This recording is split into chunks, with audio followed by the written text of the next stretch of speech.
What would you do if you had to choose between your parent or your family? Who would you choose? As you're considering your decision, I want you to think about one concept today, that boundaries exist in all of our relationships. That's the choice I had to make for myself when my mother assaulted me in front of my 3-year-old son. It's February 2021.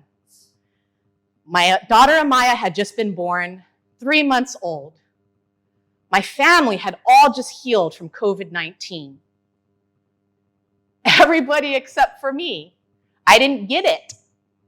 It's like COVID had a really twisted, taunting humor to it. Like, girl, you ain't got time for that. You gotta take care of everybody else. So there I was, washing bananas, wiping all the surfaces. I think I washed my face in mouthwash and Listerine just to try to get rid of the germs. There was just no space for me to focus on my needs. We're all huddled in the living room. My son, my husband, my baby daughter. My daughter starts coughing and gasping for air.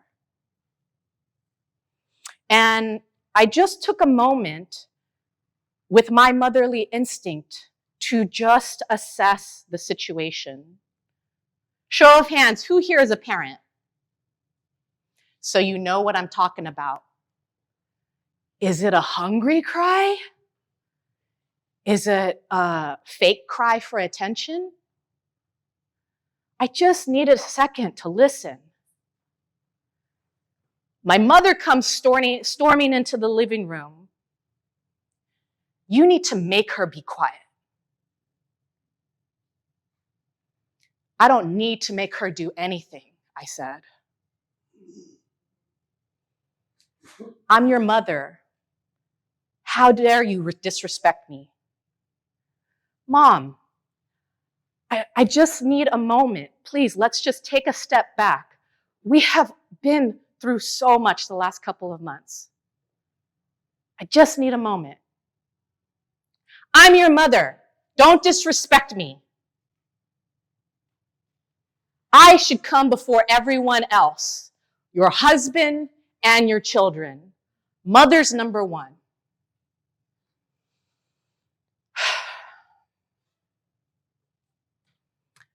I said, you know what? If I had to choose between them and you, I choose them every time. You disrespect me, I'm going to be homeless and I will die alone. Do you want that? I said, go ahead. My husband, sensing the escalating tension, was like, please, go upstairs and argue away from the kids. My mother wants to get the vantage point. She knows how to fight. She storms up the stairs, mouthing off how disrespectful, what a horrible daughter I was, how she was going to create a YouTube channel just to tarnish my reputation. And I said to her, Mom, this is my house. Please, don't cross me. And she's like, again, I'm your mother. I should come before everyone. I look down the stairs. We're yelling at each other. I look down the stairs. I see my 3-year-old son. Tears streaming down his face. Seeing his mother and his best friend, his grandmother, fighting.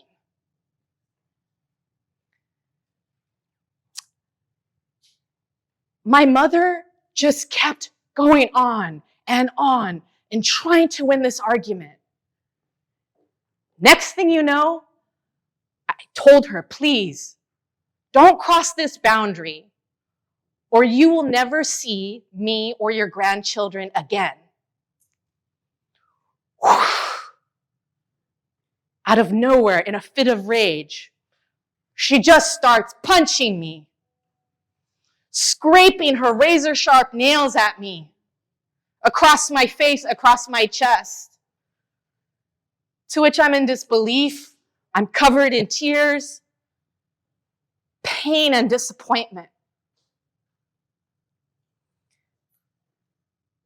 And in that moment, I didn't want to become the very thing that I despised.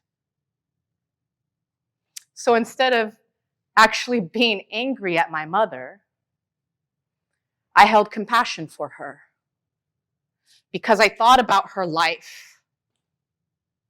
Immigrating to the US from Korea, learning a language that is not her mother tongue.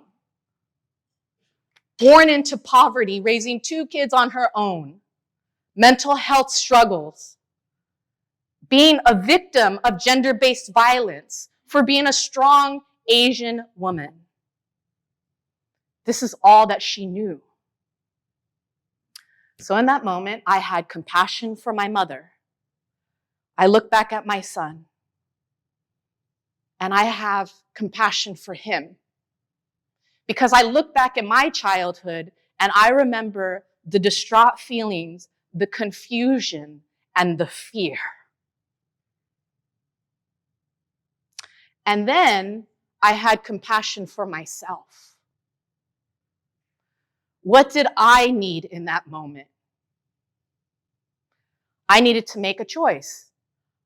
What do I need? I need to break the cycle of generational trauma. I need to protect my family. I also need to do a better job of expressing boundaries to my mother. Because everything in my life I had done right for my mother. Straight A student, make money, take care of your brother, do everything. I did it all right. After 20 years of martial arts training, I had to physically restrain my mother.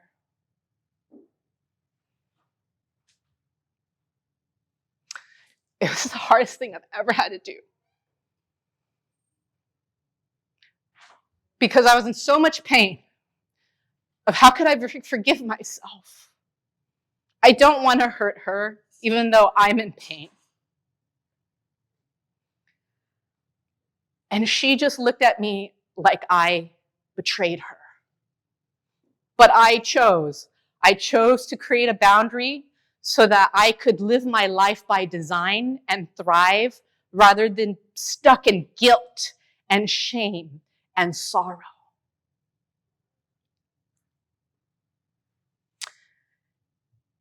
And in doing that, I became the woman warrior. I have the heart of a woman warrior. And I tell this story all the time, and people say, Leslie, you and your mom must have a strained relationship. What she did to you is horrible. She's horrible. It's been 3 years since that incident. And it's not perfect, but because I have a warrior's heart, I expand my heart and leave room for my mother. She lives with us, and I make a conscious choice to forgive her and love her every day. So that, thank you, so that my children can enjoy their best friend. And so my mother can have her grandchildren and carry out the rest of her life with quality. In order to do what I did, there are 3 key women warrior mindsets: awareness of self, compassion for others and self, and courage to lead.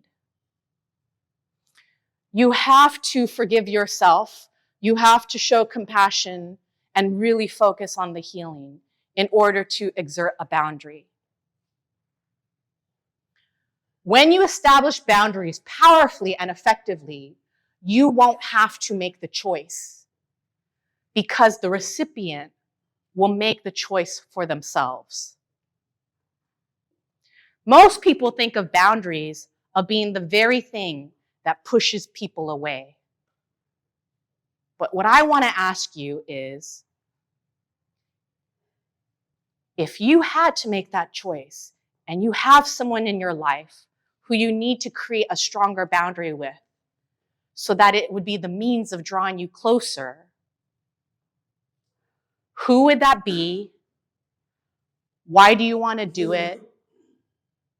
And are you willing to do it? Thank you very much.